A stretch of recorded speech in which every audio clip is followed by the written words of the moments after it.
बात करते हैं सेना की, अर्धसैनिक बलों की, जवानों के हौसले की, हिम्मत की, जिन्होंने इस कोरोना काल में कोरोना से निपटने की तैयारियों में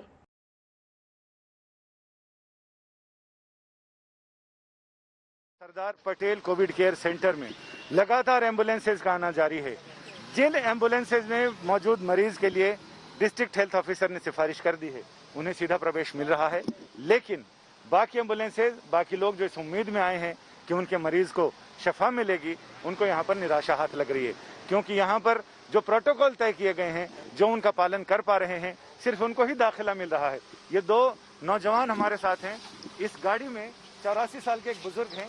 ऑक्सीजन लेवल कहाँ तक पहुँच गया है, इनसे हम बात करते हैं। 44 है ऑक्सीजन लेवल। 44? हाँ जी, 44। तो मतलब रात भर हो गई, कल से ही ढूंढ रहे हैं। और अभी कल ही मेरे एक मामा लगते हैं, वो भी एक्सपायर हो गए इस चक्कर में। उनके लिए हम रात भर इतना परेशान हुए ना, मतलब कोई हमने दिल्ली का हॉस्पिटल नहीं छोड़ा होगा। लगातार अनाउंसमेंट किया जा रहा है कि जो सीरियस पेशेंट हैं वो यहाँ ना इंतजार करें, क्योंकि यहाँ सिर्फ ऑक्सीजन की फैसिलिटी है, आईसीयू की फैसिलिटी नहीं है, वेंटिलेटर की तो बिल्कुल नहीं है। जिन लोगों का ऑक्सीजन लेवल बहुत ही कम हो गया है, वो कृपया यहाँ ना रहें। लेकिन अब ये सोच रहे हैं कि जाएं तो जाएं कहाँ, क्योंकि कहीं जगह नहीं, कहीं पर इलाज नहीं, कहीं इंतजाम नहीं। तो ऐसे में अब इस उम्मीद में यहाँ बैठे हैं बहुत सारे लोग। ये आप देख सकते हैं, एम्बुलेंसेज की कतार लगी हुई है। ये वो लोग हैं जिनके पास एसडीएम की सिफारिश नहीं है, जिनके पास सिर्फ अपने कोविड पॉजिटिव होने का प्रमाण पत्र है, यानी वो पर्चा है, या फिर उनके लगातार गिरता हुआ ऑक्सीजन का स्तर। और वहीं दूसरी तरफ लखनऊ की बात करें तो डीआरडीओ ने वहां भी मोर्चा संभाल रखा है। ऑक्सीजन प्लांट से लेकर सारी तैयारियां पूरी हैं। कोरोना मरीजों को इस वक्त अगर सबसे ज्यादा किसी चीज की दिक्कत हो रही है तो वो है ऑक्सीजन वाला बेड।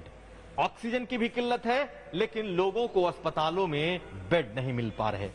हम इस वक्त लखनऊ में हैं और लखनऊ में जहां डीआरडीओ अपना अस्पताल बना रहा है, हम उस जगह पर पहुंचे हुए हैं।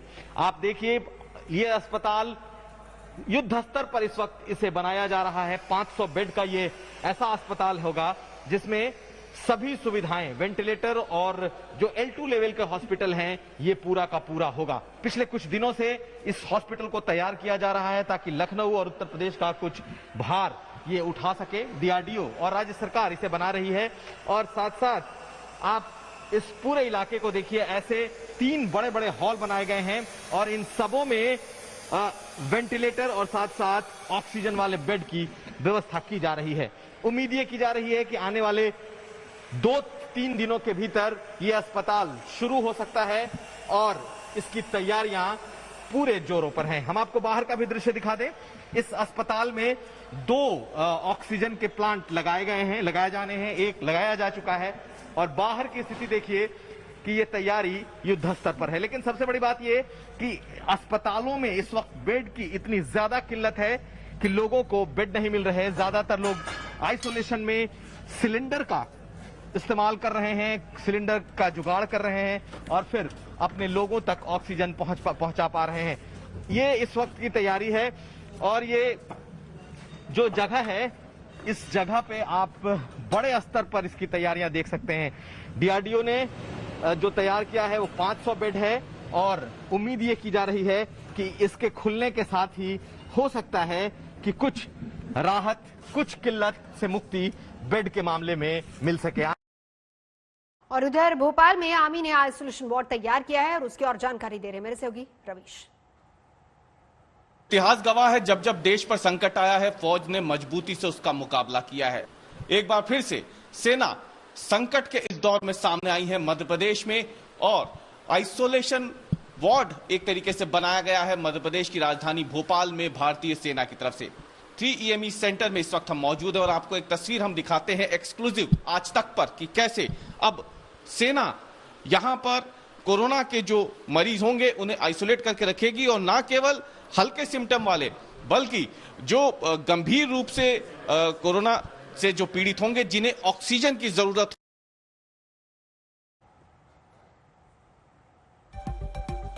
दिल्ली का हाल भी क्या है वो भी हम आपको दिखा देते हैं। अनीशा की रिपोर्ट देखिए। 20-22 घंटे से खड़े जो लोग इंतजार कर रहे थे ऑक्सीजन का यहाँ नारायणा पर, अब फाइनली दरवाजा खोला गया है। 10-10 करके लोगों को अंदर भेजा जा रहा है सिलेंडर भरने के लिए। लेकिन आप यहाँ देख सकते हैं नारायणा के इस प्लांट के बाहर, जो कि ऑक्सीजन डिस्ट्रीब्यूशन प्लांट है, कितने 100 लोगों की लाइन यहाँ लंबी कतार खड़ी हुई है। कुछ बड़े सिलेंडर लिए हुए, कुछ छोटे सिलेंडर लिए हुए, और दूसरी तरफ आप देख सकते हैं एम्बुलेंसेज की लाइन है। सुबह 4 बजे जो टैंकर आ गया था उसकी प्रोसेसिंग होने के बाद 11 बजे यहाँ पर ऑक्सीजन की भरपाई शुरू हुई है। लोगों में कुछ थोड़ी सी सांत्वना आई है, लेकिन बहुत से लोग यहाँ पर इसी बात से परेशान हैं कि घंटों हो गए हैं और जो घर में बीमार पड़े हैं उनकी हालत लगातार बिगड़ती चली जा रही है। हालांकि केंद्र सरकार ने आश्वासन दिया है कि दिल्ली को ऑक्सीजन सप्लाई बढ़ाई जाएगी। 490 टन ऑक्सीजन दिल्ली के लिए एलोकेट कर दी गई है, लेकिन दिल्ली की जो खपत है, जो जरूरत है, वो 700 टन की है। तो एलोकेशन में ही जब कमी है और सारा एलोकेटेड ऑक्सीजन अभी तक दिल्ली नहीं पहुंचा है, तो सवाल इस वक्त यही है कि दिल्ली में लगातार जहां हालात बिगड़ते चले जा रहे हैं, ऑक्सीजन की सप्लाई का क्या किया जा रहा है।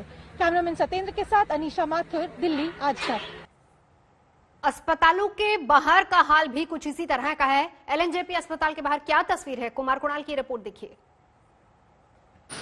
दिल्ली में मरीजों का ना तो इंतजार खत्म हो रहा है, ना ही परेशानी खत्म हो रही है। इस वक्त हम दिल्ली के सबसे बड़े कोविड अस्पताल एलएनजेपी के ठीक सामने खड़े हैं और यहाँ देखिए किस तरीके से मरीजों को एम्बुलेंस के अंदर अपने ऑक्सीजन सिलेंडर के साथ इंतजार करना पड़ रहा है। कई घंटों से ये चक्कर काट के आ रहे हैं और फिर भी यहाँ पर एलएनजेपी के बाहर खड़े हैं। इनके तीमारदार परिजन, उनके आंख में आंसू हैं कि किस तरीके से कोई भी इलाज नहीं मिल पा रहा है। ये स्थिति है यहाँ पर। कितनी जगहों से आ रहे हैं आप? अरे भाई एक बार बताओ, बताइए क्या करेंगे। मैं 6 बजे से कल से घूम रहे हैं, सारे अस्पताल देख लिए, इनपे भी एंट्री नहीं दे रहे, ना प्राइवेट ना गवर्नमेंट। कहाँ जाएगा बंदा? कहाँ से हैं आप? दिल्ली से ही है। अभी आपको एलएनजेपी में क्या कहा गया? बोरे बेड नहीं है अंदर। ये स्थिति है यहाँ पर। जो तमाम लोग हैं, इनके आंसुओं की तो बात छोड़िए, जो जान है उसकी कीमत भी यहाँ पर बिल्कुल सरकारी अस्पतालों में भी, सरकारी से ज्यादा प्राइवेट तमाम अस्पतालों में अभी जो स्थिति है वो इसी तरह। कोई किसका रेफरेंस देके जा रहा है अंदर? जो स्टाफ वाले हैं उनका सबका अवेलेबल है अंदर। कोई किसका रेफरेंस देके जा रहा है, कोई किसका रेफरेंस देके जा रहा है। तो मिडल है ना थोड़ा, वो बेकार है बस। ये कहना है कि वीआईपी ट्रीटमेंट मिल रहा है लोगों को, जो कहीं से रेफरेंस लेकर के आ रहे हैं, जिसको कहीं से कोई पैरवी है, वो तो यहाँ पर चले जा रहे हैं, लेकिन बाकी लोगों की यही स्थिति है। हम ठीक मेन गेट पर हैं, आपको दिखाएं कि ये गेट के बाहर की ये तस्वीर है। लोकनायक अस्पताल है, दिल्ली का सबसे बड़ा अस्पताल जो कि कोविड का इलाज कर रहा है। इस वक्त यहाँ पर तमाम जो मेडिकल प्रोफेशनल है, जो कि यहाँ पर हेल्थ केयर वर्कर है, वो गेट पर ही इस वक्त मौजूद है। तो आपने देखा अस्पतालों के बाहर का हाल क्या है, किस कदर लोग इंतजार कर रहे हैं ऑक्सीजन का। लखनऊ का हाल भी हम आपको बताते हैं, देखिए शुभन की रिपोर्ट। उत्तर प्रदेश में कोरोना संक्रमण के मामले थमने का नाम ही नहीं ले रहे हैं। पिछले 24 घंटे में भी आंकड़े 30,000 से पार कोरोना संक्रमण के रहे और उत्तर प्रदेश की राजधानी लखनऊ में भी 5,000 से ज्यादा मामले रिकॉर्ड किए गए। हालांकि पिछले 48 घंटे में ये जो संख्या है थोड़ी घटी है। इस बीच सरकार ने तमाम एहतियाती कदम उठाने शुरू कर दिए हैं, जिनका असर भी आने वाले दिनों में देखने को मिलेगा। सबसे बड़ी समस्या ऑक्सीजन की सप्लाई को लेकर के थी, जिसके लिए सरकार ने बोकारो से ऑक्सीजन मंगाई है और अब हवाई जहाज के जरिए भी आपूर्ति की जा रही है। ग्रीन कॉरिडोर बनाया गया बाकायदा, और साथ ही साथ सरकार ने राहत देते हुए एक बड़ा कदम ये उठाया कि जितने भी प्राइवेट अस्पताल हैं वो इलाज के लिए मना नहीं कर सकते, और अगर किसी मरीज का रेफरल सरकारी सीमों से या स्वास्थ्य विभाग से हुआ है तो उसका सारा खर्चा भी सरकार ही वहन करेगी, चाहे वो प्राइवेट अस्पताल में हो। हालांकि इसका बहुत ज्यादा अभी तक असर प्राइवेट अस्पतालों में देखने को नहीं मिला, क्योंकि प्राइवेट अस्पताल लगातार यही कह रहे हैं कि उनके पास ऑक्सीजन और बेड्स की कमी है। ऐसे में सवाल ये है कि आखिरकार भर्ती करने के लिए वो तैयार भी होते हैं तो इलाज किस तरह से करेंगे। बेड्स की संख्या बढ़ाए जाने को लेकर के सरकार डीआरडीओ के जरिए अवध शिल्पग्राम में जो अस्पताल बना रही है वो कुछ एक दिन में ऑपरेशनल हो जाएगा। और इस बीच सरकार तमाम और दूसरे जो कदम उठा रही है उसमें कई तरीके की राहत देने की बात है। ऑक्सीजन प्लांट को लगा करने के लेकर के हो या फिर प्राइवेट अस्पताल में इलाज को लगा करके हो। इधर ऑक्सीजन की किल्लत तो बढ़ते कोरोना संक्रमण की वजह से गुजरात, खासतौर पर राजधानी अहमदाबाद में एम्बुलेंस की किल्लत है। गोपी की रिपोर्ट देखिए। अहमदाबाद के ज्यादातर प्राइवेट अस्पताल फुल हो चुके हैं और जो कॉरपोरेशन के अस्पताल है वहां पे बिना 108 यहाँ पे मरीजों को नहीं लिया जाता। 108 एम्बुलेंस सर्विस जो है अगर उसमें आते हैं तभी उन्हें एडमिट किया जाएगा, इसके बिना वो कोविड पेशेंट को एडमिट नहीं करते। अगर कोई भी प्राइवेट अस्पताल, प्राइवेट एम्बुलेंस आता है। हमारे साथ कुछ मरीजों के रिश्तेदार यहाँ पे मौजूद है, उन्हीं से बात करते हैं। काका ये बताइए कितनी दिक्कत हो रही है आप लोगों को, एम्बुलेंस मिलने में कितना टाइम वक्त लगा? 24 आवर्स, 24 घंटा, वो भी नहीं, कोई आंसर नहीं। लास्ट में मैं रिक्शा में लेके आया मेरी लड़की को, क्या बोले ऐसा एंट्री नहीं है, बोले हमारा कमिश्नर का ऑर्डर है कि हम प्राइवेट साधन में लेके जा सकते हैं। क्या एम्बुलेंस तो बिल्कुल नहीं आई थी। क्या फिर मैंने बोला मेरा क्रिटिकल केस है, आप ले लीजिएगा, समझो कुछ बात को, क्या इंसानियत का नाम है। फिर बोले ठीक है मैं डॉक्टर से बात करके आपको अंदर एंट्री दे रहा हूँ। बिल्कुल, आपको कितना वक्त लग रहा है यहाँ पे एम्बुलेंस आने में और एम्बुलेंस मिलने में कितना वक्त लग रहा है? एम्बुलेंस आने में तो लगभग 12-13 घंटा लग जाता है। हम लोगों ने रात को 9 बजे फ़ोन करा था तो दूसरे दिन 11 बजे एम्बुलेंस घर पे आई। वो भी लाए तो यहाँ तो एडमिट नहीं करा, फिर सिविल में ले गए और यहाँ बोलते एडमिशन 108 में आओगे तो ही एडमिट करेगा, बाकी यहाँ लेके आए तो यहाँ एडमिट नहीं करा, बाद में हम सिविल में लेके गए थे। ये बताइए कि प्राइवेट एम्बुलेंस लेके आते हैं तो क्या यहाँ पे एडमिट करते हैं लोगों को? जी नहीं, 108 में भी नहीं करते और प्राइवेट एम्बुलेंस में भी नहीं करते। यहाँ का मैनेजमेंट ठीक नहीं। दिल्ली बदहाल है, कोरोना से मरीजों का हाल बेहाल है। अस्पताल के बाहर मरीजों की लंबी कतारें लगी हैं तो बिस्तरों और ऑक्सीजन का भी घोर अकाल है। सवाल यह है कि विकराल कोरोना का क्या इलाज है? इतनी लंबी लाइन लगी पड़ी है, कहीं ऑक्सीजन नहीं मिल पा रहा है। मैं रात को लेके गया था पेशेंट, वो गाड़ी में एक्सपायर कर गया। गाड़ी में बैठ जाओ, छोड़ देंगे दूसरी जगह, वहाँ न लेगा तो फिर कहाँ जाएंगे? रोते रहते हैं, तड़पते रहते हैं, क्या करें? अपने पास जो होता है वो करते हैं, नहीं होता तो क्या करेगा? कोरोना ले ही नहीं रहे, कोरोना तो दूसरे रेफर कर देते हैं। कोरोना का पेशेंट को तो दूसरे LHP रेफर कर देते हैं, यहाँ तो ले ही नहीं रहे। नहीं, ये कोरोना का नहीं ले रहे, वो LHP या झज्जर रेफर कर देते हैं। कोरोना से दो हाथ करते करते दिल्ली जैसे हांफने लगी है। केजरीवाल सरकार ने लॉकडाउन की मियाद बढ़ा दी, लेकिन ना तो संक्रमण की रफ्तार थम रही है, ना मौत का आंकड़ा कम हो रहा है, ना ऑक्सीजन का संकट, ना चित्कार हाहाकार खत्म हो रहा है। हालांकि इस वक्त केंद्र सरकार और दिल्ली सरकार दोनों हरकत में आ चुके हैं और ऑक्सीजन की सप्लाई को लेकर काम शुरू हो चुका है, लेकिन राम मनोहर लोहिया अस्पताल के बाहर खड़ी इन एम्बुलेंस की लाइंस को देखें और एम्बुलेंस ड्राइवर्स की माने तो ऑक्सीजन सप्लाई अभी भी बहुत विषम स्थिति में है।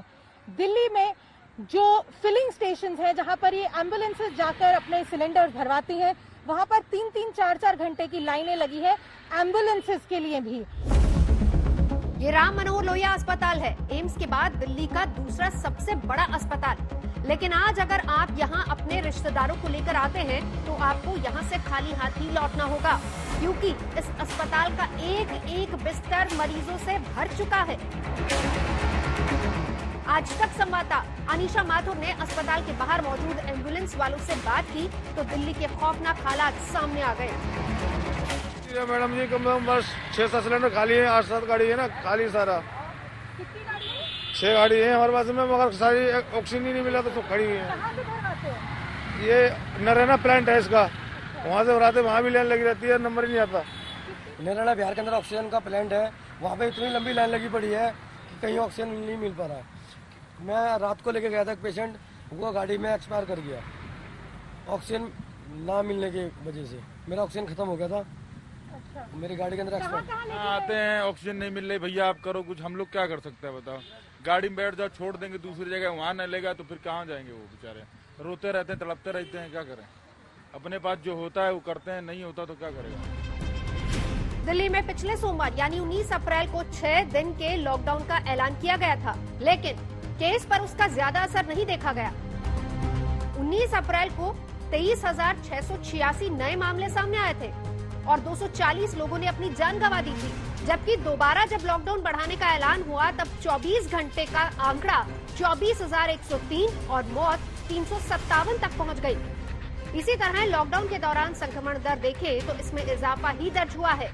19 अप्रैल को 26.12%, 20 अप्रैल को 32.82%, 21 अप्रैल को 31.28%, 22 अप्रैल को 36.24%, 23 अप्रैल को 32.43% और 24 अप्रैल को 32.27%। दिल्ली को एक हफ्ते के लिए फिर से लॉकडाउन के हवाले कर दिया गया है, लेकिन संक्रमण से आजादी अभी बेहद दूर की बात है। कोई नहीं जानता कोरोना से ये लड़ाई कहां जाकर खत्म होगी, कितनी और जिंदगियां कोरोना की इस जंग में तबाह हो जाएंगी, कितने और परिवारों का भविष्य वायरस लील जाएगा। अनीशा माथुर, दिल्ली, आज तक। 1 मई से देश भर में टीकाकरण का तीसरा चरण शुरू होने वाला है, लेकिन कांग्रेस शासित कुछ राज्यों ने इस अभियान पर सवाल खड़े कर दिए हैं। इन राज्यों का कहना है कि उनके पास वैक्सीन है ही नहीं, तो अभियान का क्या मतलब।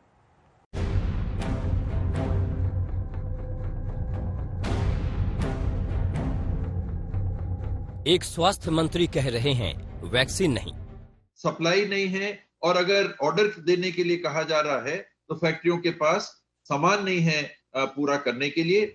एक और स्वास्थ्य मंत्री कह रहे हैं वैक्सीन नहीं। उन ऑर्डर्स की जो रिक्वायरमेंट है उसको पूरा करने में हमको 15 मई तक का समय लग सकता है, तब तक हम वैक्सीन देने की स्थिति में नहीं है। 1 मई से टीकाकरण का तीसरा चरण शुरू हो रहा है। 18 साल तक की उम्र वालों को वैक्सीन देने की तैयारी हो रही है। यूं कह लीजिए कि दुनिया के सबसे बड़े टीकाकरण अभियान का आगाज हो रहा है, लेकिन देश के 4 राज्यों ने हाथ खड़े कर दिए हैं। पंजाब का कहना है कि सरकार के पास वैक्सीन का स्टॉक ही नहीं, तो टीका कैसे लगाएगी। छत्तीसगढ़ का कहना है कि जब तक पर्याप्त टीके नहीं मिल जाते, 18 साल की उम्र तक के लोगों को टीका लगाना कैसे मुमकिन होगा। राजस्थान की सरकार भी मजबूरी बता रही है, कह रही है हमने तो दवा बनाने वाली कंपनी से सप्लाई मांगी, लेकिन कंपनी ने इनकार कर दिया है। तो झारखंड का आरोप है कि केंद्र सरकार को वैक्सीन के उत्पादन से नियंत्रण हटाना चाहिए, वरना टीकाकरण अभियान का नाकाम होना तय है। न केवल असंतुलित और अस्वीकार्य रेट बनाए हैं, सप्लाई नहीं है, और अगर ऑर्डर देने के लिए कहा जा रहा है तो फैक्ट्रियों के पास सामान नहीं है पूरा करने के लिए। 45 साल से ऊपर के लोग, राजस्थान में 2 करोड़ 9 लाख है। इन सारे लोगों को अगर 7 लाख डोज पर डे हम दें, तब भी 1.5-2 महीना लग जाएगा इस कैटेगरी के लोगों को वैक्सीनेट करने में। सवाल ये कि हमारे पास वैक्सीन खत्म हो गई, फिर हमने भारत सरकार को कहा 1 लाख वैक्सीन बच गई, फिर उन्होंने 10 लाख भेजी, फिर 4 लाख भेजी। वैक्सीनेशन जो हमारे पास आज तक सिर्फ 34 लाख हमारे को डोजेज मिली है, जिसे 30 लाख को हम यूटिलाइज कर चुके हैं, और सिर्फ 4 लाख हमारी डोज हमारे पास बैलेंस है। ये आज कोरोना से ये जंग साझा प्रयासों से ही जीती जा सकती है। अच्छी बात यह है कि टीकाकरण को लेकर देश में जागरूकता बढ़ी है। राज्य सरकारें तैयारी में हैं। वैक्सीनेशन के तीसरे फेज को लेकर सरकारें एक्शन में दिख रही हैं। महाराष्ट्र सरकार ने सबको मुफ्त टीका लगाने का फैसला कर लिया है। वैक्सीन न उपलब्ध होने के कारण बहुत सारे सेंटर हमारे बंद हो गए।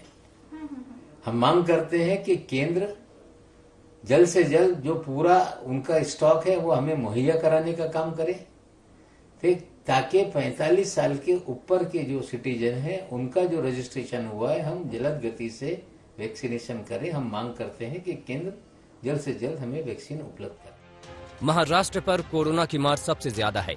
यहाँ टेस्ट भी खूब हो रहे हैं, तो संक्रमण के केस भी मिल रहे हैं, लेकिन लोग अब टीका लगाने से हिचक नहीं रहे। कोविड की सेकेंड वेव के चलते केसेस बढ़ रहे हैं, लोगों की मौतें हो रही है, हॉस्पिटल बेड अवेलेबल नहीं है। साथ ही साथ वैक्सीनेशन लेने के लिए लोग आगे आ रहे हैं, और आप ये बीकेसी जंबो फैसिलिटी पे जो लोग वैक्सीनेशन लेने आए बेनिफिशियरीज, उनसे आप अंदाजा लगा सकते हैं कि लोग सही मायनों में अब आगे आकर वैक्सीन ले रहे हैं। ये रजिस्टर्ड यूजर्स हैं, उतनी ही तादाद में हमारी दूसरी तरफ जो है वो अनरजिस्टर्ड जो लोग आए हैं उनकी यहाँ पर भीड़ है। कोरोना को हराने के 2 ही रास्ते हैं, सावधानी ताकि संक्रमण न फैले, और टीका जो कि कोरोना से जंग में आपकी कवच बन जाए। इसलिए जब भी आपकी बारी आए टीका जरूर लगाएं। मुंबई में मुस्तफा शेख के साथ आज तक ब्यूरो।